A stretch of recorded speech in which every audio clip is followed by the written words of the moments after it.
Automated Creative are on a mission to reinvent advertising using artificial intelligence. We're a small team of startup folk who are really changing the way that advertising works. In the last few years, we've worked with brands like Adidas, Samsung, Diageo, Reckitt, KFC, Pernod Ricard, Bose, Unilever, GSK, Mondelez, the list goes on.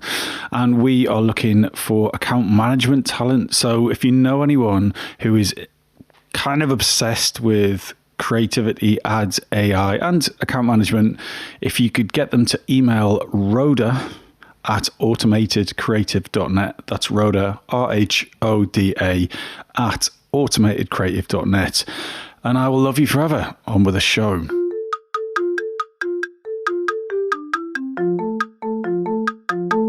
Hello and welcome to the Shiny New Object podcast. My name is Tom Ollerton. I'm the founder of Automated Creative, and this is a weekly podcast where marketing leaders talk about the future of the industry and help us understand what's going to come next. And every week I have the pleasure and the privilege of interviewing someone exciting and special, and this week is actually no different. I'm on a call with Sir Martin Sorrell, who is Executive Chairman and Founder at S4 Capital. Sir Martin, for anyone who's listening to this who doesn't know who you are or what you do, could you give them an overview of your career so far and what you do today?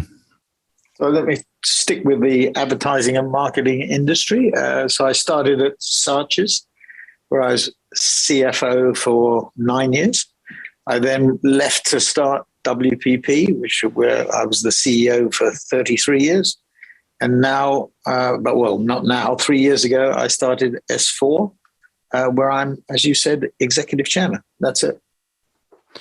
Fantastic. Thank you for the concise introduction. So before we get to your shiny new objects, I would like to know, in that extensive and famous, much talked about career, what has been your biggest work screw up? That kind of facepalm moment where you were just completely embarrassed, you thought, oh my God, what have I done? But in retrospect, it was the mistake that made you. And that even if you went back... I don't know if it was a mistake, maybe. The biggest thing I would admit to was the convertible preferred, very, very abstruse, convertible preferred financing of the Ogilvy takeover, what was described by some as the hostile became friendly takeover of Ogilvy in 1989. And we hitherto with the JWT, we had used a mixture of debt and a rights issue, a one-for-one rights issue for a company 13 times our size. I think Ogilvy was about double our size or something like that. And it was $825 million, the total purchase price. And half of it we paid in debt and half through a convertible preferred. The theory behind a convertible preferred is that it converts from a preferred stock into ordinary shares. So the fixed dividend becomes an ordinary dividend. Unfortunately, after we acquired Ogilvy in 89, we had a recession in 91 and 2, and that led to a restructuring of the company using the banks, JP Morgan and others. We did a rescheduling of the debt. We didn't miss payment, but we rescheduled the debt. And then a year later, because the economic recovery in 91, 92 had not been as strong as we thought it was going to be, we had to do a debt for equity swap, which in the fullness of time proved to be extremely successful. But that was probably the most gut-wrenching time, I would say. But that doesn't actually sound like a mistake. It sounds like it worked out in the end. No, it was a mistake. It was a mistake. I mean, because when we did the roadshow for the convertible preferred, there was a very astute investor, money manager at the Prudential, who said to me, drew me aside and said, Martin, anything you can do with a convertible preferred, you should do with ordinary stock. And he was right, because if you did the maths, what we had to do in the debt for equity swap, so we swapped debt for equity, so we diluted the shareholders even further. If we had done a straight equity issue at the time of the deal, which would have put much less pressure, a debt pressure on our financing, that would have worked out, and we would have ended up probably in a better position, but not far off where we ended up after a lot of pain in 91 and 92 in the debt for equity swap. So I'm going to ask you an additional question. So you're talking about very, very big moves here that not very many people get to make. But I'm curious to know, what is your advice to someone who's at the very start of their career. So they're not looking to acquire an ad agency, but they're just wanting to get into one or get into an advertising business. Assuming a student's smart, driven, focused, doing all the right things, what would you say to someone? On the assumption that somebody's done, learned code and learned Chinese, or they've left. I spoke to a bunch of entrepreneurs at one of the UK's universities yesterday, and what was interesting, they're asking about what they should do, and I said immediately, I think go and spend a couple of years outside the UK, but make sure that you've learnt Chinese, and make sure you've learnt code. But in terms of I would follow my father's advice, which is completely counter to what people tell you to do nowadays. I would find an industry you enjoy, or part of our industry that you enjoy, locate or identify companies within that part of the industry, or the industry that you think are good, and that you would enjoy, and then take a position in those companies, and build a career, and build a reputation. I don't mean a reputation where Tom Ollerton asks you to come on to one of his podcasts. I mean a reputation where clients or people in the industry notice what you've done and admire what you've done, and then build from there. That's what I would do. I would still follow the advice that my father gave me. What was it, 50 or so longer years ago, in terms of what I should do. And have you learned Chinese and how to code? No, are you neither. No, well, I'm too old. You can't teach an old dog new tricks. And you asked me about what the mistakes. I think the mistakes I made is not to learn Chinese and not to learn code. That doesn't mean that I don't. It's an interesting question, because I think if you don't know them, you admire people who do know them.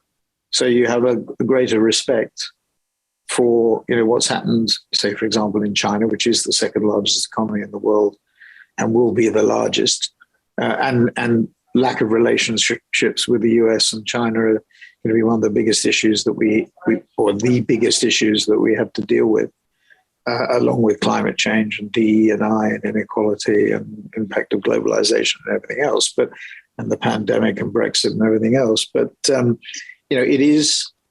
Understanding China is critical, and then understanding, obviously, technological development. Because when you asked me about my history, and I went through those three things, I had 3 lives in the advertising and marketing services industry so far. The first one at Saatchi was around globalization.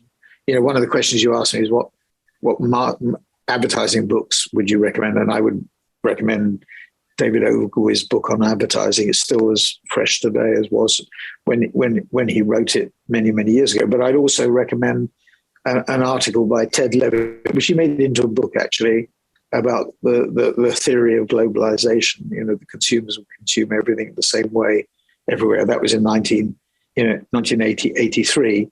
And I think, having an understanding, Saatchi was about globalization, and that's what we built there, led by the brothers. At WPP, it was about a continuation of globalization and the beginnings of tech, which started in the middle of the 1990s. And then S4 is purely about technology and growth. So it's a very different model. So, I've gone through 3 iterations: globalization and mixed globalization and tech, and then what I would call pure tech. So you must be a busy man. You got emails. No, I have nothing to do but to sit here and talk to you. Well, I mean, by definition, I can't be busy. Well,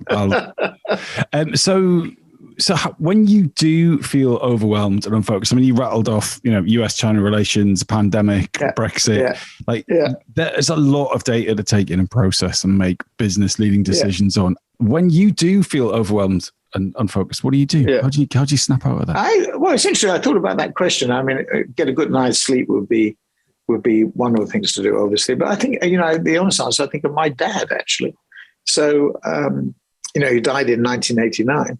So, whenever he wrote me a letter when he died, well, before he died, actually, about a year before he died, which I found in his papers, or my mother found in his papers when he died. So, whenever I'm in that sort of state of mind, and we all get in that state of mind where there's a lot going on, I take great sort of strength and fortitude. I sometimes look at that letter, but more I just think about him. But what did it say? What was in this letter? Oh, it was all. Well, actually, one of the things it said, I won't go into the detail because they're highly personal, but one of the things it started off by saying, it was dated. You asked the question, you're going to get the answer. It was dated March of 1988. And he died in 1989, on July the 1st, 1989. And he complained of a sort of pain in his shoulder in January of 89. And the first lines of the letter was, "I have noticed a change in my condition." And so I will never know whether he misstated the letter, was it March of 1989, or whether he knew in March of 1988, in which case I'm extremely annoyed with him, because goodness knows what we could have done. He died of cancer, but goodness knows what we could have done if we had had a more early warning. So I felt robbed. He died at 74. He was a great study of the Talmud and Shakespeare, despite having to leave school at 13. He referred to the Bible and said, the Bible says good life is 70, which is 70 years. So he felt 74 was a good age. I thought I was cheated. The other thing that I'll tell you about the letter was, it's relevant to your question. He said there was a phrase in there about the clouds do blot out the sun. So going back to your question about what do you do when there are clouds blotting out the sun, is you just remember that the clouds pass. And so that was his advice to me in relation to that too. And he said, he said, don't be overwhelmed, because those clouds do pass. That is a lovely analogy. So what has been the best investment of your time, energy, or money in the last 5 years that have made a... Well, no, I wouldn't say the last 5 years. I mean, I when I looked at the question, I thought, I went back. I mean, the best investment, people probably laugh when I say this, but was my 18 months at Harvard Business School. When I was 21, I went straight from university in the UK, and I went straight there, which was unusual. I was part of the class that was described the most naive class that Harvard Business School has ever seen, because it was at the time of the draft, and so a lot of Americans were going straight from university to graduate school to avoid the draft. But having said that, I think that's the best investment. You said over the last 5 years, I mean, the best investment of my time and money must have been S4. So it was the decision 3 years ago, after I left WPP, to look at growth, to look at creating a new model in the advertising and marketing services industry, to try and disrupt the old. So there's something, Amazonian or Teslan about what we're doing. That sounds very grand, but that is what we are trying to do. And then having 4 principles around digital only, because that's where the growth is: a data-driven model that produces, distributes advertising content through digital media in an iterative loop. Going to market as faster, better, cheaper, about agility, understanding the digital ecosystem and efficiency, and then finally a unitary structure. So we have, one P&L, one single, instead of a siloed, competing set of organizations, which the holding companies are. So I would say over the last 5 years, probably the best investment of my time and money has been investing in S4 and trying to develop S4. So I'd like to know about how you got to the realization that S4 was the right thing to do. So, very simple. Very simple, Tom. I was 73 years old. I haven't got a lot of time left on the earth. So I thought, where is it? I didn't want to retire and play golf or cricket or whatever, if I could play cricket. I didn't want to do that. I didn't want to be in private equity. What I wanted to do was to sort of focus on something, because I think when you retire, you tend to vegetate, and so you need stuff to keep your mind active and sort of physically active. But what I'm really keen to know about is the how. Like, so you left WPP. You're like, right, I don't want to play golf, don't play cricket. Right, I want to work. I had some money. I invested some money into a cash shell, basically a private cash shell called S4 Capital. It stands for the 4 generations of Sorrell. So that's my father, myself, my kids, and my grandkids. Those are the 4 generations that have been here, because my grandparents came from the Ukraine, as best as we can figure out, Ukraine, Romania, and Poland. And so the answer to your question is, I put some money into a shell. I went to 10 institutions and said, would they put money in? They take 20%. I had 80%. And then would they underwrite the first deal that we did? And the first deal we did was Media Monks and Content Area. And that's how it happened. Which is fantastic. But I think I've asked the wrong question. What I want to know is what was your process to come up with the idea for the business? How you did it financially? That's interesting. But you were kind of at zero at some point when it came out of WPP. Well, I looked at the market and I said, where's the growth? It's as simple as that. I mean, I think, you're going to ask me about what's the best advice, and I'll come on to what I think the best advice is from a marketing point of view. I don't think it's marketing; it's the best advice generally. But I had a very simple idea, which I had wrestled.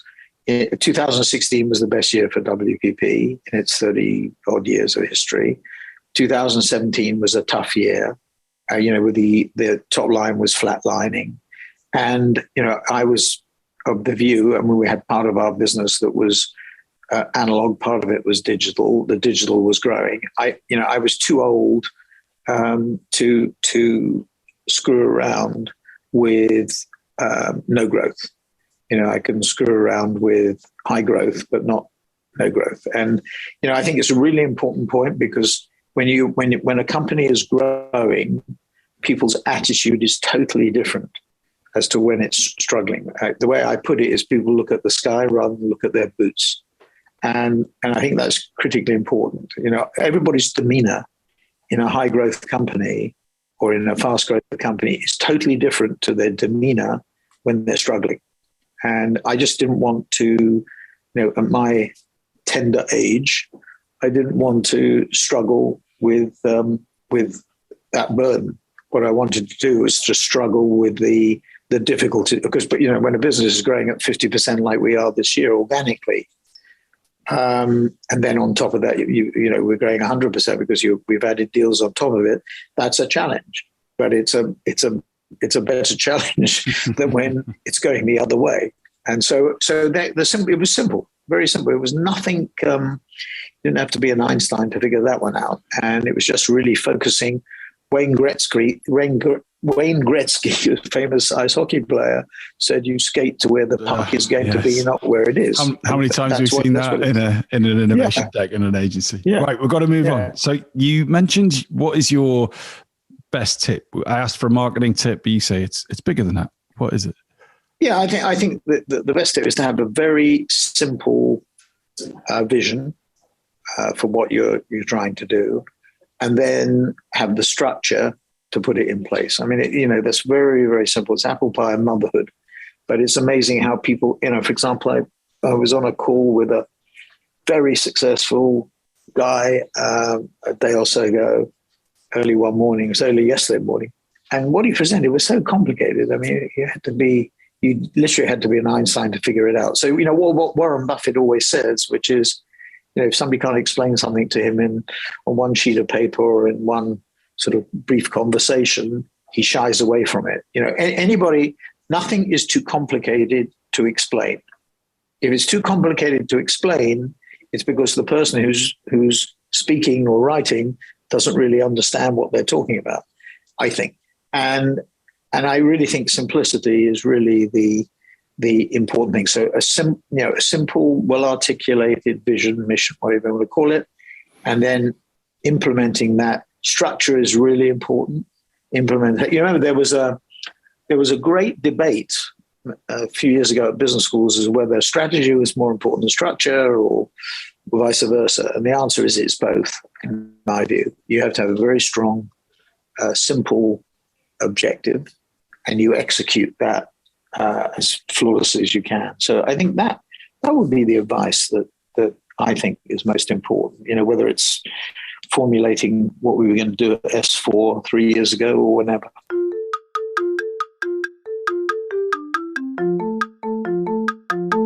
This episode of the Shiny New Object podcast is brought to you in partnership with Manifest. Whether it's live in London or streamed online to the global marketing community, you can always expect a distinctive and daring blend of fast-paced content, startup innovation pitches, and unconventional entertainment from Manifest events. You'll find me causing trouble on stage, recording live versions of this podcast, and sharing a beer with the nicest and most influential people in marketing. Check it out at www.madfestlondon.com.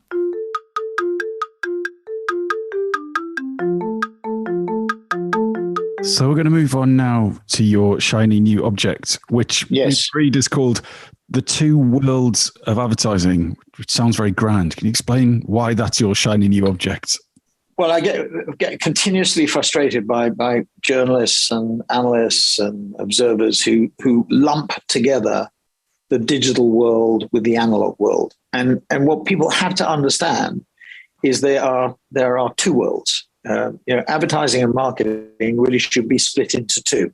There's an analog world, which is no growth or slow growth, and there's a digital world, which is high growth and bags of opportunity.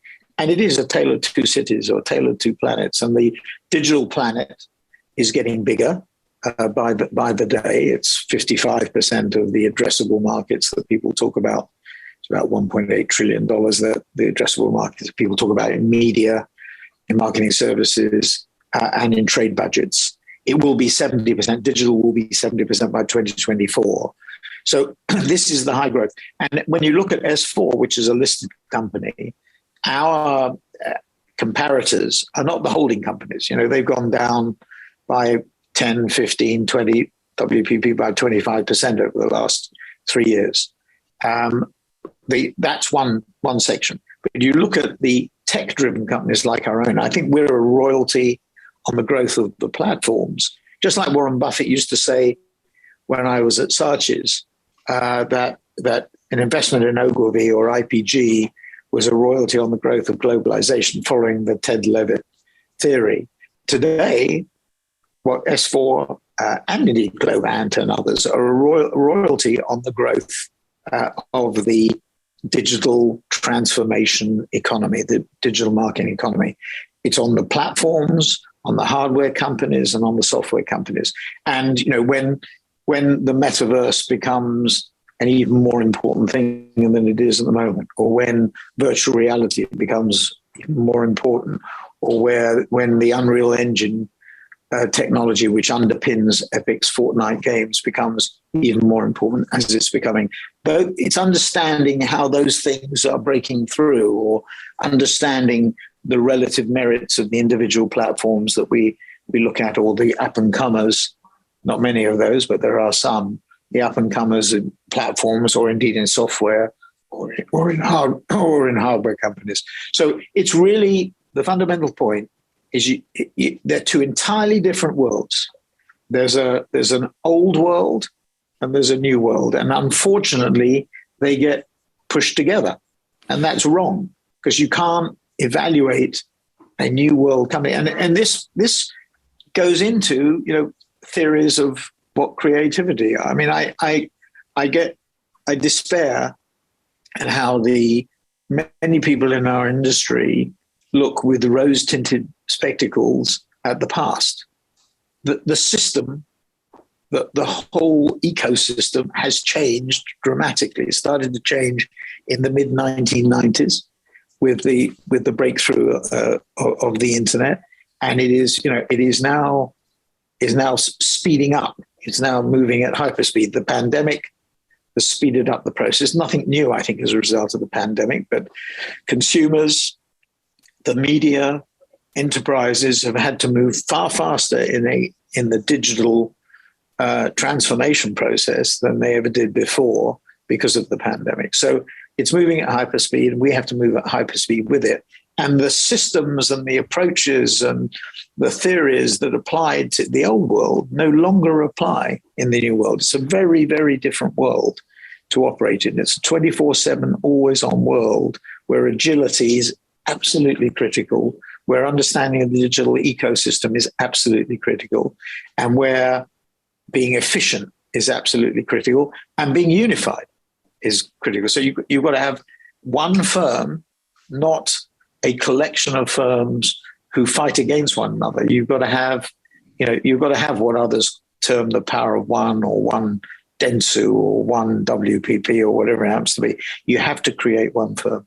So I want to focus on two things you said. So you was it the Warren Buffett quote that you said that a royalty on the growth of globalization. No, you have to explain something simple. You've got to be able to do it easily on one sheet of paper. Okay. But then you also get a spinning gold coin for being the first person to mention the metaverse on this podcast. So I'm eyes wide open, and I'm learning what the metaverse is. I think I've got my head around it, but can you give me a Warren Buffett one-page explanation of what it is?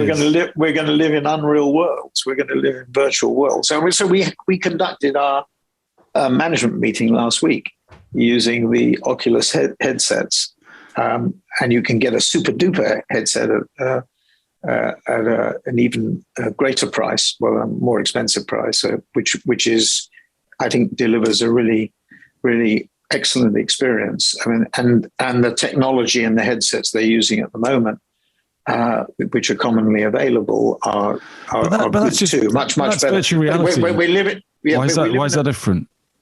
That's Second Life in VR. That's Facebook Rooms or whatever it was called. Yes, but the technology has moved on hugely, Tom, and to enable us to exchange information, to talk to one another, to use content in a totally different way. I mean, this will be, I think, extremely important. I mean, there's a way to go in terms of developing the technology, but it will be extremely important in the way that we operate. And the pandemic, again, has highlighted the opportunities for people to start to talk to one another, not just by playing games in virtual reality, but starting to do things, meetings as we did last week, and events in a way that we never were able to do it before.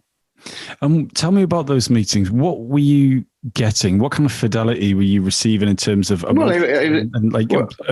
better than a video call? Like I'm slightly dubious. Help me understand what it was like. It was, well, we were in a 360-degree experience. It wasn't me looking. Well, at the moment, I'm looking at just a green T. Actually, it's a white T on a green background, and I'm looking at the S4. The S4 cartoon. In this experience, I and my colleagues were sitting around. Actually, in that case, we're sitting around the meeting table, talking to one another. We could, wave at one another. We could use, blink at one another. We could move our bodies. I mean, all of these things. I mean, it was a sort of real world experience, but in a virtual form. So we were, it was almost like Beam Me Down, Scotty. I mean, was it better? What I want to know. It's not perfect yet, but it's getting there. So I remember, I think it was 2014 or thereabouts, John Chambers at Cisco used to run a CEO-CIO conference. So CEOs and CIOs would get together in Kiowa Island. And I actually spoke to somebody at Cisco recently about this, because I thought I was dreaming this, but I am sure in around 2014, when they bought WebEx, we walked into a conference room in Kiowa Island, and there was like a hologram in the middle of the room, and there was somebody in the hologram, picture of somebody. It looked like it was 360 degree, and you could, if I remember rightly, you could walk around it.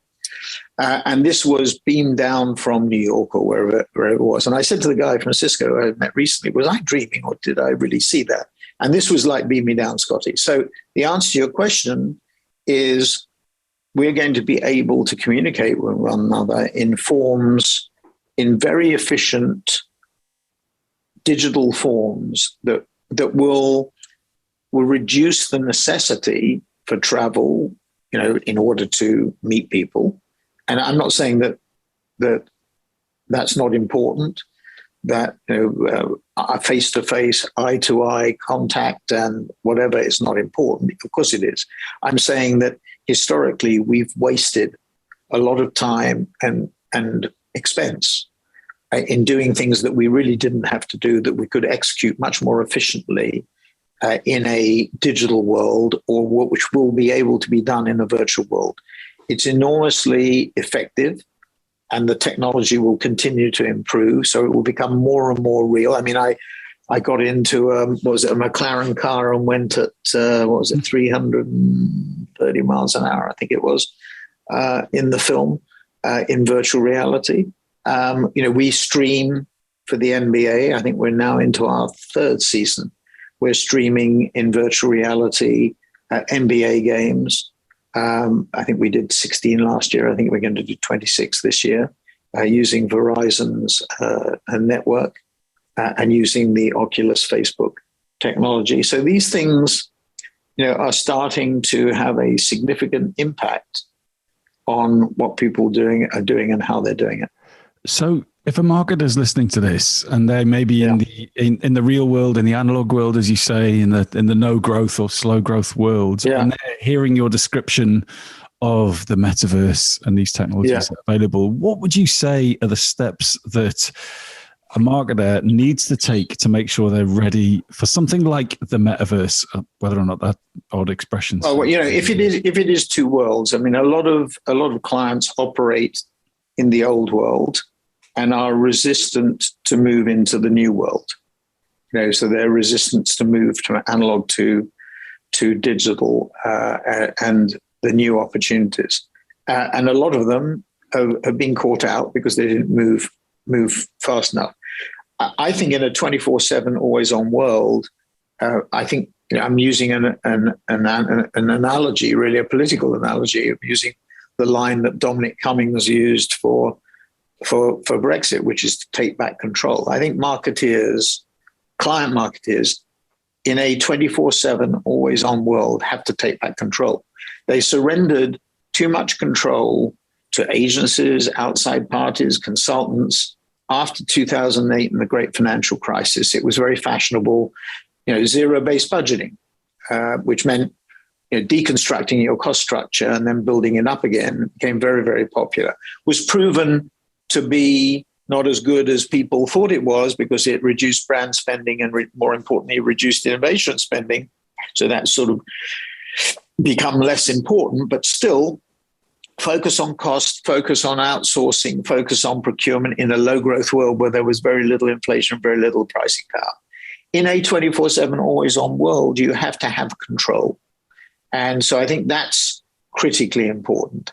I think following Google's decision on a cookieless world and Apple's decision on IDFA, the importance of first-party data and linking first-party data, that's client-owned data, client data that where consumers have consented to its use, so getting over the privacy hurdle, using that data together with signals from the platforms becomes extremely important. We have three models at S4. We have, or MediaMonks, we have an embedded model where we actually put people into clients. They're on our payroll.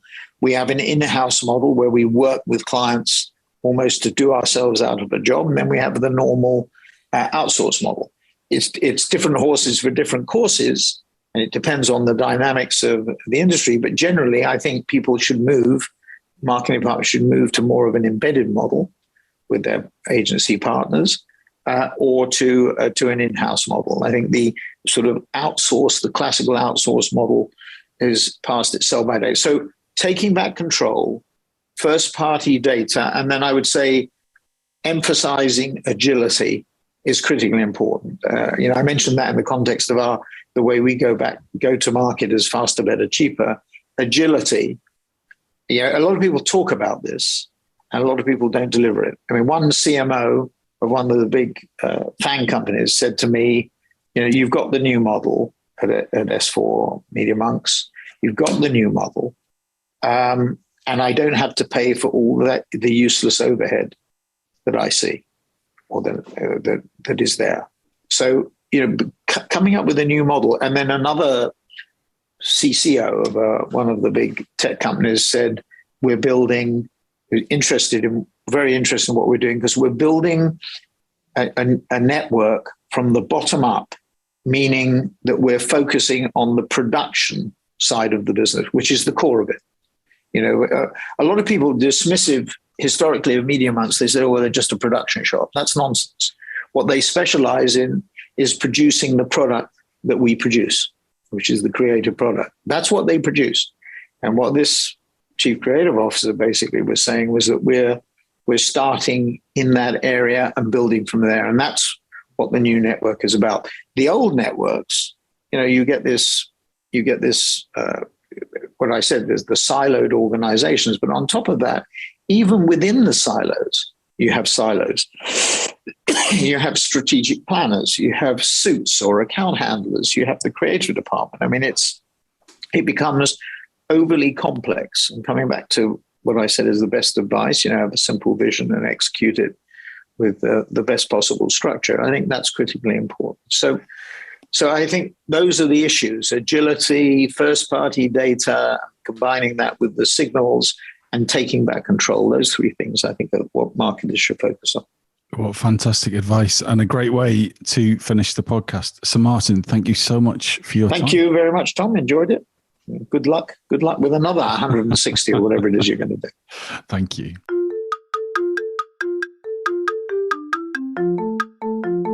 Hi. Just before you go, I'd really appreciate it if you could take the time to write a review of the shiny new Object podcast on Apple Podcasts or iTunes, whatever it's called these days, or whichever podcast provider you use. We're an indie podcast, so it would go a long way for us if you could just share the word and give us a bit of a support on those channels. That'd just be fantastic. If you haven't got time, that's also cool. And yeah, if you could tell your colleagues about the podcast, and also, if possible, don't forget to subscribe. And I'd love to hear your feedback. If you'd like to speak on the podcast or be a guest, or you think I'm asking the wrong questions, anything, I'd be super interested to hear what you think. So please email me at tom@automatedcreative.net. That's TOM at, I'm not going to bother spelling it. Anyway, you'll work it out. Thanks so much.